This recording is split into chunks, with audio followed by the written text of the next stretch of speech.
यस online छलफल कार्यक्रमका प्रमुख अतिथि आदरणीय नेपाल मजदुर किसान पार्टीका केन्द्रीय अध्यक्ष नारायण मान विजुक्षज्यू, माननीय सांसद प्रेम सुवालज्यू, पूर्व सांसद अनुराधा थापा मगरज्यू, त्यसै गरी वरिष्ठ पत्रकार भैरव रिसालज्यू र आयोजक पत्रकार समाज नेपालका सम्पूर्ण साथीहरू र यसमा जोडिनुभएका सम्पूर्ण महानुभावहरूमा मेरो अभिवादन छ। र म धेरै कुरा भूमिका नबादी आजको विषयवस्तुमा सिधै प्रवेश गर्न चाहन्छु। र यो इस्युमा कुरा गर्दाखेरि अब नेपाल मजदुर किसान पार्टीले विगत लामो समयदेखि आजको यो कापानी, लिपुलेक, लिम्पियाधुरा मात्र होइन, हिजोका दिनमा टनकपुर बल्जिँदाखेरि पनि जुन भूमिका निर्वाह गरेका थियो, महाकाली सन्धिमा जुन भूमिका निर्वाह गरेका थियो मुलुकका पक्षमा, त्यसका लागि सिङ्गो मुलुक ऋणी छ। र आज फेरि मुलुकलाई अप्ठ्यारो पर्दाखेरि चाहिँ नेपाल मजदुर किसान पार्टी फेरि अगाडि आउनु जरुरी छ। र यति भन्दै म के भन्न चाहन्छु भने यो जुन अहिले पछिल्लो पटक देखा परेको समस्याको रूपमा जुन यो सडक सञ्जाल विस्तारको कुरा आइरहेको छ भारतले, अब यो विषयमा हामीले धेरै कार्यक्रममा धेरै पटक त यो सीमा अतिक्रमणको विषयमा भनिसकेको हो, तैपनि यसमा कतिपय हामी नयाँ साथीहरू पनि जोडिएका छौँ होला। त्यसैले म थोरै यसको पृष्ठभूमितिर जान चाहन्छु र सबैको ध्यान आकर्षण चाहिँ यसको पृष्ठभूमितिर गराउन चाहन्छु। खास गरी नेपालको चाहिँ अहिलेको यो सीमा विवाद भनिरहेको छ, तर हामी चाहिँ यसलाई अतिक्रमण भन्छौँ, कसैले विवादका रूपमा मात्रै यसलाई लिने गरेका छन्। यो चाहिँ विवाद होइन, यसको यो विवादित भूमि नै होइन, विशुद्ध नेपाली भूमि हो र यसमा भारतले अतिक्रमण गरेको हो। र यो भूमिमाथिको अतिक्रमण अहिलेको नयाँ घटना चाहिँ होइन। यो कुरा चाहिँ हामी यसलाई हेर्दाखेरि अब 1816 को सुगौली सन्धि अघि यो पूर्णतया नेपालको भूभाग थियो कागडासम्म। 1816 को सुगौली सन्धि जब भयो 1814 को वार पछि, यो सन्धिले चाहिँ हाम्रो भूमि चाहिँ पूर्वमा टिस्टा र पश्चिममा महाकालीमा ल्याएर खुम्च्यायो। र त्यो प्रस्तावित सुगौली मस्यौदामा त नेपालको तराईलाई पनि उनीहरूले तिर लाने र त्यो बापत चाहिँ नेपाललाई वार्षिक 2 लाख रुपियाँ चाहिँ उनीहरूले त्यो के अरे त्यो कर तिर्ने अर्थात् त्यसको क्षतिपूर्ति तिर्ने कुराहरू थियो। पछि नेपाल सरकारका तत्कालीन प्रधानमन्त्री भीमसेन थापाले त्यो कुरा नमानेपछि अङ्ग्रेजहरूले चाहिँ राप्ती र मेची नदी बीचको यो तराई चाहिँ फिर्ता गरेको अवस्था थियो। र त्यसपछि यो राप्ती र काली नदी बीचको तराई चाहिँ 1857 भारतमा जब उत्तर भारतमा यो सिपाही भयो, त्यहाँ खास गरी त्यहाँका सम्पूर्ण भारतीय राजा रजौटाहरू चाहिँ मोर्चाबन्दी गरेर संयुक्त रूपमा अङ्ग्रेज जुन एउटा युद्ध छेडेका थिए, त्यसमा चाहिँ झाँसीकी रानी लक्ष्मीबाईदेखि लिएर मेरठका बहादुर सिंह शाह जफरदेखि लिएर थुप्रैले त्यसमा नेतृत्व गरेका थिए। र त्यसको मेन लिडर चाहिँ अर्को नवाब थिए, जसलाई हामी लखनऊ भन्छौँ। र पछि त्यो जङ्गबहादुरको सहयोगमा चाहिँ त्यो विद्रोह दमन भइसकेपछि उनीहरूले हाम्रो बाँकी बर्दिया कैलाली कञ्चनपुर चाहिँ 1860 मा फर्काएका थिए।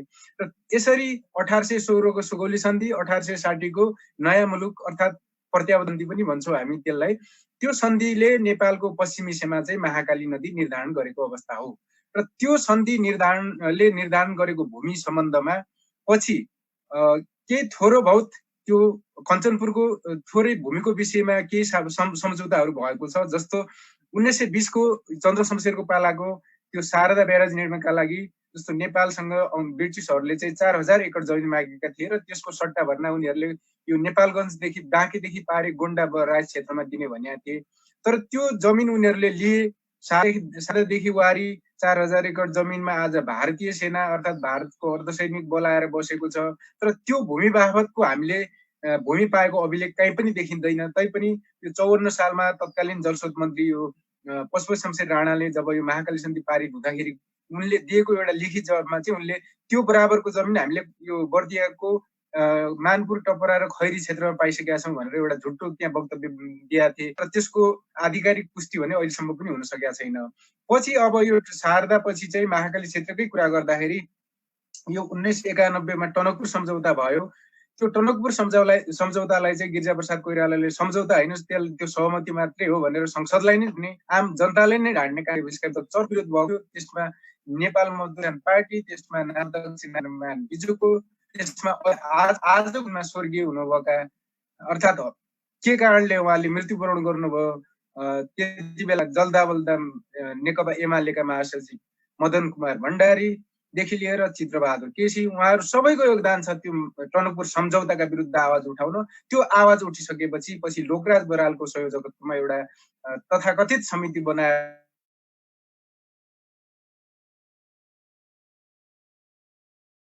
प्रतिवेदन पनि तयार पार्न लगाएका थिए र त्यति गर्दा पनि उनको केही सिप नलागेपछि पछि उनले त्यो सर्वोच्चको फैसला अनुसार चाहिँ टनकपुर सम्झौता हो भन्ने स्वीकार्न बाध्य भएका थिए र त्यो टनकपुर सम्झौताले चाहिँ त्यो बाँध बनिसकेपछि भएको टनकपुर सम्झौताले नेपालको 2.9 हेक्टर जमिन चाहिँ त्यसमा लिएको अवस्था हो र त्यो टनकपुर सम्झौता र 1920 भारतमा परेको जमिन पछि 1996 फेब्रुअरी 12 का दिन जुन महाकाली सन्धि भयो त्यो महाकाली सन्धिका नाममा त्यो सबै जमिन चाहिँ वैधानिक रूपमा नेपालको संसदबाट चाहिँ अनुमोदन गरेर भारतलाई बुझाउने काम भएको।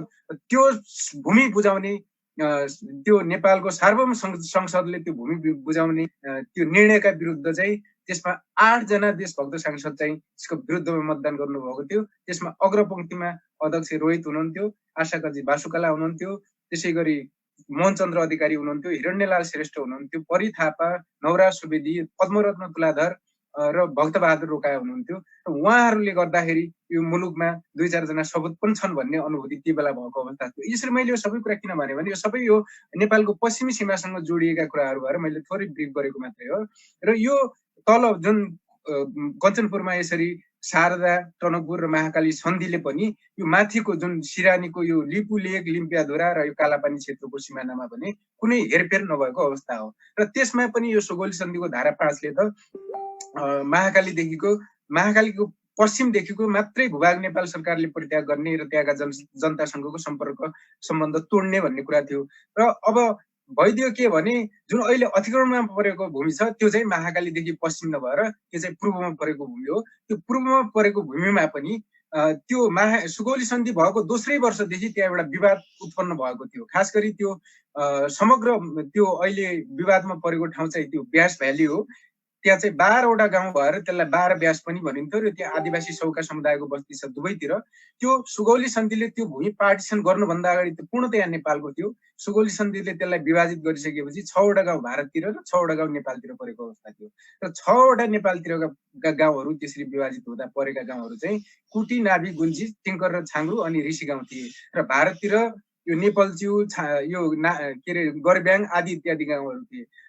र त्यही सिलसिलामा अब सौका समुदायको त दुवैतिर बसोबास भएर उनीहरूलाई थोरै कन्फ्युजन भएर हामीले कतातिर यो राजस्व तिर्ने अर्थात् कतातिरको सरकारको हामी रैती भएर बस्ने। त्यो बेला नागरिक भन्ने प्रचलन थिएन, जनता भन्ने पनि चलेका थिएन। उनीहरू आफूलाई रैती भन्थे, शासकले पनि जनतालाई रैती नै भन्थे। हामी कसको रैती त भन्दाखेरि उनीहरूले कुमाउँको कमिसनरलाई एउटा अपिल गरेका थिए। कुमाउँको कमिसनरले चाहिँ कुटी, नाभी, गुन्जीका बासिन्दालाई तिमीहरू कालीदेखि पूर्वका नेपाल सरकारका रैते हो, तिमीहरूले आफ्नो तिरो तिरान हक भोग चलन जे गर्नु छ नेपाल सरकार मार्फत गर्नु भनेर उनीहरूले त्यो किसिमको पत्र पठाएको पत्र त मैले मेरो पुस्तकमा पनि राखेको छु। त्यसका साथै यो विषयमा चाहिँ सरकारी स्तरमा पनि ब्रिटिस इन्डियाको आन्तरिक सर्कुलरमा पनि र उनीहरूले नेपाल सरकारलाई जानकारी गराएको पत्रमा पनि त्यो कुरा खुलेको छ। र त्यो कुरा चाहिँ 1818 को यो मार्चमा भएको पत्राचारले चाहिँ त्यो भूमि नेपालको हो र यो भूमि चौतारिया बमशाह जो नेपालको अधिकारी हुनुहुन्छ, सरकारको अधिकारी हुनुहुन्छ, उहाँलाई हस्तान्तरण गर्नु भनेर त्यो आडम भन्ने मान्छेले पत्र लेखेको पत्र मैले मेरो पुस्तकमा पनि छापेको छु।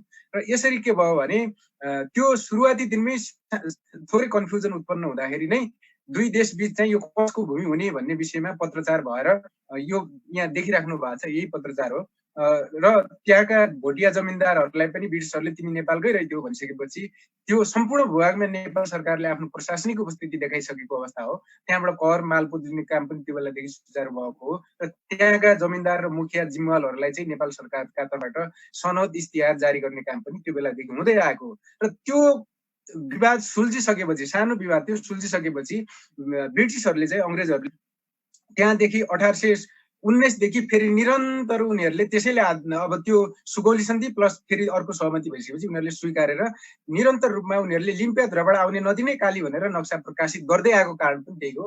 किनभने त्यो वैज्ञानिक कारण पनि थियो, सम्झौताले तय गरेको एउटा आधार पनि त्यही थियो र सम्झौताले धारण गरेको सीमा पनि थियो। त्यसपछि 1818, 19 1824, 1827, 1835, 1846, 1856 सम्म निरन्तर रूपमा यो लिम्पियाधुराबाट आउने नदी नेपालको के अरे महाकाली हो, काली हो भनेर उनीहरू नक्सा प्रकाशित गर्दै आएको अवस्था। तर पछि भइदियो के भने अब अङ्ग्रेजहरू त नेपालको भूमि भएर टिबेटमा व्यापार गर्न चाहन्थे र धर्म प्रचार गर्न चाहन्थे। अब नेपालसँग त्यही कारणले उनीहरूले युद्ध गरेका थिए र हामीले त्यही कारणले युद्ध बेहोर्नु परेको थियो। अब नेपालसँगको युद्धमा अब निर्णायक उनीहरूले विजय हासिल गर्न नसकेपछि उनीहरू सम्झौता एउटा नेपालमाथि थुपरे र त्यो सम्झौता मान्न नेपाल बाध्य भयो र नेपालको एउटा आफ्नो छुट्टै एउटा सबै कुराहरू नियन्त्रणमा भइसकेपछि उनीहरूले नेपालको बाटो टिबेट गएर व्यापार गर्न सक्ने अवस्था थिएन। उनीहरूको हिउँदकालीन राजधानी फेरि कलकत्ता र ग्रीष्मकालीन राजधानी त्यो सिमलामा थियो र सिमलाबाट अहिलेको टिबेट जान र टिबेटसँग व्यापार गर्न अर्थात् उनीहरूले थप रुटबाट पनि व्यापार गर्न सबैभन्दा नजिकका नाकाहरू पहिलाउँदाखेरि चाहिँ त्यसपछि उनीहरूले त्यो माडा भन्ने ठाउँ छ, नीति भन्ने ठाउँ छ, लेह भन्ने ठाउँतिरबाट हेरे र यो लिपु भन्ने ठाउँतिरबाट हेरे सबैभन्दा उनीहरूलाई उपयुक्त चाहिँ यो लिपु लेकबाट जाने पास लागेपछि उसले अब सिधै सम्झौता उल्लङ्घन गरेर सिधै त्यहाँ अकुपेसन गर्न त उनीहरूलाई गाह्रो भयो, किनभने एउटा वार त बेहोरिसकेका थिए। त्यसपछि उनीहरूले फेरि अब के गरे भने यो नक्सा मार्फत चाहिँ उनीहरूले यो भूमिमाथि चाहिँ उनीहरूले त्यस्तो किसिमको एउटा दुर्भावको एउटा भावना उनीहरूले सिर्जना गरे र त्यो अनुसार उनीहरूले लिम्पियाधुराबाट आउने नदीको नाम चाहिँ परिवर्तन गर्न थाले र यही सिलसिलामा 1856 अर्थात् खास गरी 1860 पछि जुन ब्रिटिस इन्डिया त्यति बेला ब्रिटिस इन्डिया भइसकेको थियो, किनभने 1857 को यो गदरपछि सिपाही विद्रोहपछि उनीहरूले इस्ट इन्डिया कम्पनीको रुललाई चाहिँ ब्रिटिस क्राउन अन्तर्गत चाहिँ यो ब्रिटिस इन्डिया भनेर त्यो अन्तर्गत ल्याएका थिए र त्यसपछि ब्रिटिस इन्डियाले बनाएको सम्पूर्ण नक्साहरूमा चाहिँ उनीहरूले लिम्पियाधुराबाट आउने नदी काली, लिपुबाट आउने नदीलाई महाकाली, लिपुबाट आउनेलाई महाकाली, लिम्पियाधुराबाट आउनेलाई कुट्याङ्दी भनेर लेख्न थाले र त्यसरी लेख्दा लेख्दै उनीहरूले भारत नछोडुन्जेलसम्म सर्वे अफ इन्डियाले त्यसरी नक्सा बनाउँदै गयो। त्यति बेला हाम्रो नेपालमा राणा शासनको एउटा कालरात्रि थियो। त्यो बेला जनता त एकदमै अन्धकारमा राखेको अवस्थामा शासकहरूले आफ्नो भूमिको रक्षा गरेनन्। राणाहरूले पनि त्यो भूमिबारे जति उनीहरूले जानकारी तथ्य सङ्कलन गर्नुपर्ने हो अर्थात् के भइरहेछ त्यो हेर्नुपर्ने त्यो हेरेन। पछि नेपालमा पनि राणा शासन पतन भयो र भारतमा पनि ब्रिटिसहरू गइसकेपछि फेरि यसो भारतले चाहिँ फेरि के गर्यो भने त्यो ब्रिटिसहरूले जे गरेका थिए त्योभन्दा अझै एक कदम अगाडि बढेर उनीहरूले त त्यहाँ 1954 देखि नै त्यहाँ एउटा पुलिसको चौकी राखेको कुरा यो नेपाल भारत बीच एउटा 1998 जुनमा एउटा माइन्युटमा हस्ताक्षर भएको छ। त्यो माइन्युट मैले पुस्तकमा पनि छापेको छु। त्यसमा त्यो माइन्युटमा नेपाल सरकारका यो नापी विभागका कर्मचारीहरूले उल्लेख गर्न नहुने र सही गर्न नहुने माइन्युटमा सही गरेका छन्। त्यसमा डीबी कार्की भन्ने मान्छेले सही गरेका छन्, महानिर्देशक। त्यो सम्झौता जुन के भन्छ त्यो जोइन्ट स्टेटमेन्ट जारी भयो 1998 को, त्यसमा के भनिएको छ भने त्यो इन्डियन साइड स्टेटेड द्याट भनेर त्यहाँ थोप डट गरिएको छ र तल इन्डियन त्यो पक्षले भनेका कुराहरू भनेर त्यो संयुक्त मिटिङमा बोलेका कुराहरू राखिएको छ र त्यो संयुक्त मिटिङमा बोलेका कुरा भनेर कालापानी क्षेत्रमा इन्डियन पुलिस चौकी 1954 देखि नै थियो भनेर त्यो माइन्युटमा पारिएको छ। त्यसै गरी कालापानी फाउन्टेनलाई चाहिँ के अरे कालीको मुहान मान्ने भन्ने कुरा इन्डियन साइडबाट व्यक्त भएको छ भनेर त्यसमा लेखिएको छ। त्यो नलेख्नु पर्ने कुराहरू हो। यसरी उनीहरूले इन्डियनहरूको भनाइ अनुसार चाहिँ त्यहाँ 1954 नै उनीहरूले एउटा पुलिस चौकी राखेको देखिन्छ। त्यसपछि 1962 जब चीनसँग इन्डियनले हारे, एउटा युद्धमा ठुलो झट्का बेहोरे, त्यसपछि चाहिँ उनीहरूले नेपालको उत्तरी सीमामा पनि 18वटा सैनिक चेक पोस्टहरू राखेका थिए 2009 सालमै माथिका प्रसाद कोइरालाको पालामा।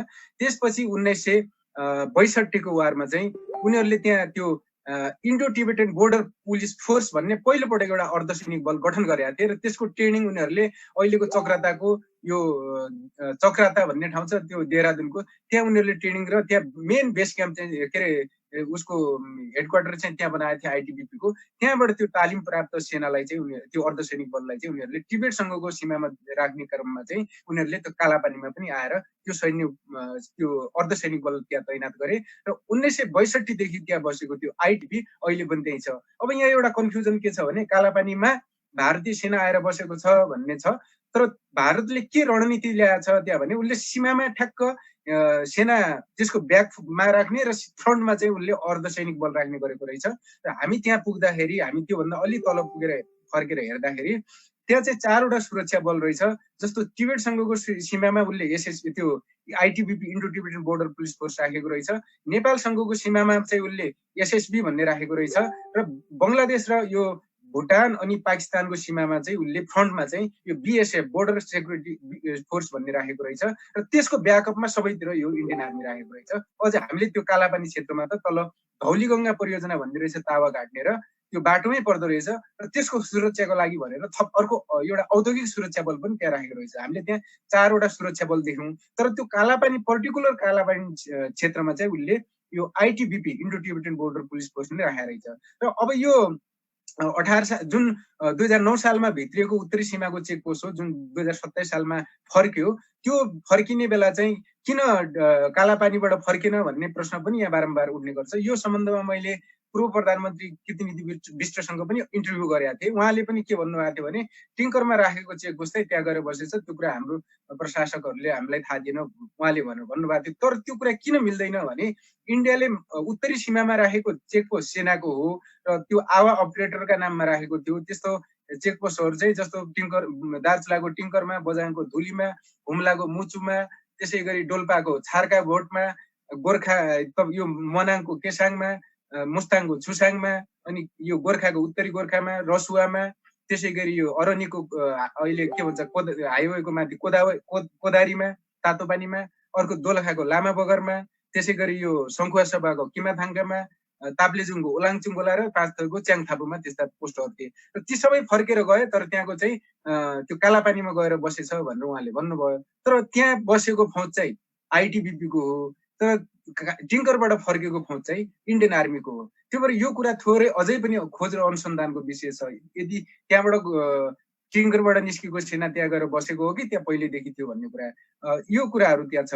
र यसरी अहिले पछिल्लो पटक चाहिँ भारतले त्यो मिलिट्री उपस्थिति त्यहाँ कायम गरेर उसले त्यो भूमि चाहिँ अकुपाई गर्ने दुष्प्रयास गरेको छ। र यो सम्पूर्ण कुराहरू हेर्दाखेरि चाहिँ अब यो पछिल्लो पटक चाहिँ फेरि यो लिपुलेक को कुराहरू आयो र यसरी यो लिपुलेक आइसकेपछि पनि फेरि त्यसमा अझ फेरि यो नोभेम्बर 2 मा नक्साको कुरा आएको थियो र अहिले यो सडकको कुरा आइरहेको छ। यी सम्पूर्ण कुराहरू हेर्दाखेरि के देखिन्छ भने हामी यो सुगौली सन्धिले निर्धारण गरेको जुन लिम्पियाधुरा नेपालको सीमा हो, लिम्पियाधुरा नै नेपाल भारत र चीन बीचको त्रिदेशीय बिन्दु हो, त्यसलाई हामी त्यो एउटा न्यूनतम हाम्रो त्यो सहमतिको आधार अर्थात् हामीले त्यहाँभन्दा तल ओर्लिनै नसक्ने त्यो मुद्दालाई समातेर हामी अगाडि बढ्नुपर्ने हो र हाम्रो समग्र मुद्दा नै लिम्पियाधुरा हो। तर हामी पञ्चायत बहुदल कालमा चाहिँ फेरि यो कालापानीमा मात्रै हामी केन्द्रित भएर अब पब्लिकमा त्यो किसिमको मुभमेन्ट भयो, गभर्मेन्टले पनि त्यो किसिमले कुरा अगाडि बढाउन खोज्यो। त्यसपछि यो पछिल्लो यो गणतन्त्र कालमा खालि लिपुलेक मात्रै भनेर हामी करायौँ, फेरि यो पछिल्लो पटक हामी नक्सा मात्रै भनेर कराइरहेका थियौँ, अहिले फेरि सडकमा मात्रै कुरा गरिरहेका थियौँ। हामी यो टुक्रा टाक्रीमा अल्झिनु भन्दा हामीले लिम्पियाधुरा नै नेपालको सीमा हो र त्यो कायम गरिनुपर्छ, अरू सब तफसिलका मुद्दा भन्यो भने यो सम्पूर्ण समस्या चाहिँ समाधान हुने म देख्दछु। र यो सम्पूर्ण भूमि नेपालको भन्ने कुरा पुष्टि गर्न त हामीसँग थुप्रै प्रमाण र तथ्यहरू छन्। यो कुरा हाम्रो जीवित साझी भैरव रिसाल सर यहीँ हुनुहुन्छ, उहाँले त्यो क्षेत्रमा अब के अरे जनगणना नै गराउनु भयो 2018 सालमा। त्यसै गरी अब नेपाल भारत र चीनसँगको सम्झौताले पनि नेपालको पश्चिमी सीमा त्यो हाम्रो जुन 2018 मा भयो चीन सरकारसँग, त्यसको धारा 1(1) मा नेपाल र चीन बीचको पश्चिमी सीमा महाकाली नदीको र टिङ्कर नदीको पानी ढलोबाट सुरु हुने भनिएको छ। अब टिङ्कर नदीको पानी ढलो भने त अहिले त्यो हामीले 1 नम्बर सीमा स्तम्भ गाडेका छौँ। महाकालीको पानी ढलो भनेको त्यो चाहिँ लिम्पियाधुराबाट सुरु हुन्छ र चीन सरकारले त्यो बेला इन्डियासँग 62 को वार उसले पछि चाहिँ त्यो उनीहरूको सहज वातावरण नभएर नेपाल र चीनले चाहिँ 1 नम्बर सीमा स्तम्भ गाडेर त्यो लिम्पियाधुराको त्यो 0 नम्बरको स्तम्भ चाहिँ पछि गाड्ने सहमतिमा चाहिँ छोडेको अवस्था हो, त्यो पनि बाँकी छ। त्यो भएर यो पश्चिमी सीमा अझ कतिपयलाई के पनि भ्रम छ भने हामी यो कसैले यो त्रिदेशीय क्षेत्र भनिरहेका छौँ, कसैले यो लिपुलाई नै त्रिदेशीय क्षेत्र भनि के अरे बिन्दु भनेर लेखिरहेका छन्, बोलिरहेका छन्, तर त्यो होइन। लिम्पियाधुरा नै त्रिदेशीय क्षेत्र हो र यहाँ चाहिँ 3 देशको सहमतिमा चाहिँ यो के अरे सीमा स्तम्भ स्थापना गर्न अझै के अरे बाँकी नै छ। र यो जहाँसम्म यो लिपुको कुरा छ, लिपुलेकको कुरा चाहिँ इन्डियनहरूको के तर्क मैले भेटेर एउटा के सम्झौता पनि देखेँ भने 1954 यो अप्रिल 29 का दिन चाहिँ इन्डिया र चाइना बीच चाहिँ यो लिपुलेकबाट चाहिँ यो पारवन अर्थात् यो तीर्थयात्री जान ओहोरदोहोरको लागि सुविधा दिने भनेर त्यो किसिमको सम्झौता हाम्रो उहिले भइसकेका छ भनेर उनीहरूले त्यो तर्क गरिराखेको अवस्था छ। तर त्यो होइन, चीन सरकारले पछिल्लो पटक लिपुलेख प्रकरण उठिसकेपछि त्यहाँको ट्र्याक टु डिप्लोमेसी, त्यहाँको थिङ्क ट्याङ्कहरूले यहाँहरूले 2072 यो साउन 10 गतेको नागरिक दैनिक हेर्नुभयो भने त्यसको फ्रन्ट पेजमा छ चीनका think tank Beijing studies of international रिलेसन्सका प्रोफेसरहरूले प्रष्ट रूपमा बोल्नु भएको छ, नेपालको भूमिमाथि भइरहेको भारतीय अतिक्रमणलाई वैधता दिने किसिमले चीन सरकारले भारतसँग कुनै सम्झौता गरेको छैन।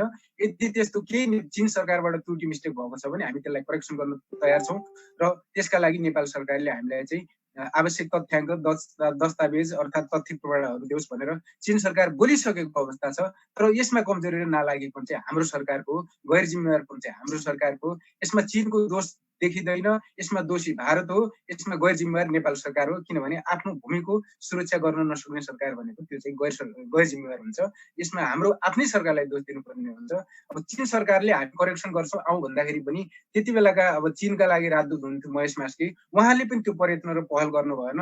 अझ यो गत नोभेम्बर 2 को यो प्रकरण उठिसकेपछि चाहिँ जीवराम भण्डारीसँग एउटा टेलिभिजन इन्टरभ्यूमा उहाँले सगरमाथा टिभीमा त पूर्व राजदूत महेश मास्केले त्यो क्षेत्रको हाम्रो नक्सै छैन, त्यो हाम्रो क्षेत्रै होइन के अरे लिम्पियाधुरा भनेर त्यो किसिमको अभिव्यक्ति पनि उहाँले सार्वजनिक रूपमा दिनुभएको थियो र सामाजिक सञ्जालमा उहाँको अभिव्यक्तिलाई लिएर धेरै विरोध पनि भएको थियो। अब हाम्रो समस्या के भयो भने हामीले कुनै दूतलाई चीन पठायौँ भने त्यो चाहिँ अब चीन सरकारले आग्रह गर्दाखेरि पनि उहाँहरूले चाहिँ नेपालका आफ्ना कुराहरू नराख्ने, आफ्ना दस्तावेजहरू नराख्ने, अनि त्यसपछि हामीले चाहिँ चीनलाई दोष दिएर उम्कन सक्ने अवस्था चाहिँ म देख्दिनँ। यसमा चाहिँ दोषी भनेको भारतै हो, किनभने उनले बल जप्ती हाम्रो भूमि हडपेको छ, त्यहाँ सेना राखेको छ र भारतले दिन दहाडे आफ्नो भूमिमा बुट बजार्दा पनि त्यसको प्रतिकार नगर्ने नेपाल सरकार भनेको त्योभन्दा गए गुज्रेको हो, गैर जिम्मेवार हो भनेर म भन्न चाहन्छु। र यी आदि इत्यादि कुराहरू छन्। यी सबै कुराहरू अब कसरी निराकरणमा जाने भन्दाखेरि फेरि अब यसमा विभिन्न कोणबाट कुराहरू उठिरहेका छन्। यसमा थप कुराहरू पनि आउलान्। मैले खालि यसको थोरै कुराहरू मात्रै यहाँहरू समक्ष मैले पेश गरेँ। अब अरू थुप्रै वक्ताज्यूहरू हुनुहुन्छ, मैले यहाँहरूको धेरै समय नलिउँ। मेरो कुरा यति हो। हस्, नमस्कार, धन्यवाद।